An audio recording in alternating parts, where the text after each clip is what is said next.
ঝিনাইদহের মানসিক প্রতিবন্ধী নাজনীন আক্তারের পরিবারের পাশে দাঁড়িয়েছে আমরা বিএনপি পরিবার। বিএনপির ভারপ্রাপ্ত চেয়ারম্যান তারেক রহমানের নির্দেশে সংগঠনের নেতৃবৃন্দ শুক্রবার সকালে শৈলকুপা উপজেলার আনন্দনগর গ্রামে গিয়ে নাজনীনের পরিবারের সঙ্গে কথা বলেন।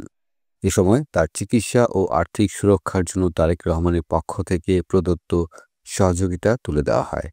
পরিদর্শনকালে উপস্থিত ছিলেন আমরা বিএনপি পরিবারের উপদেষ্টা এম রশিদুজ্জামান মিল্লাত, সদস্য সচিব মোকসেদুল মমিন মিথুন, অ্যাটর্নি জেনারেল মোহাম্মদ আসাদুজ্জামান, জেলা বিএনপির সভাপতি অ্যাডভোকেট এম এ মজিদ সহ অন্যান্য নেতৃবৃন্দ। এবং আপনাদের এখানে যে কিন্তু নাম শুনেছেন তো আগে, না? চেয়ারম্যান সাহেব যে সহযোগিতা পাঠাইছেন এটা তো আপনার কাছে আছে নাকি? আপাতত চিকিৎসাগুলি করবেন, তারপরে তো আসাদ ভাই বললেন দেখবেন। আমাদের মিথুন তারেক রহমান সাহেব এবং তার পরিবারের জন্য দোয়া করবেন, তিনি যাতে এইভাবে সকলের সেবা করতে পারেন। আমাদের এই প্রোগ্রামটা অত্যন্ত নিতান্তই মানবিক এবং আমরা বিএনপি পরিবার সংগঠনের মাধ্যমে আমরা এই মানবিক কার্যক্রমটি করতে এসেছি জনাব তারেক রহমানের নির্দেশে, এবং তিনি এই মানবিক কর্মকাণ্ডে নিজেকে সম্পৃক্ত রেখে একটি সংগঠন করেছেন, তার নাম বিএনপি, আমরা বিএনপি পরিবার। এই বিএনপি পরিবারের মাধ্যমে আমরা নাজনীনের তথা তার পরিবারের সহায়তার জন্য তিনি কিছু শুভেচ্ছা পাঠিয়েছেন তার চিকিৎসার জন্য, সেটা আমরা হস্তান্তর করে গেলাম।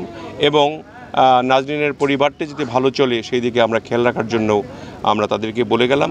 আমাদের এখানে সদস্য সচিব মিথুন রয়েছে, আমাদের সিনিয়র সদস্য লিটন রয়েছে, আমাদের যে আমরা বিএনপি পরিবার সংগঠনটি রয়েছে, এটা নিতান্তই একটা মানবিক একটা সংগঠন।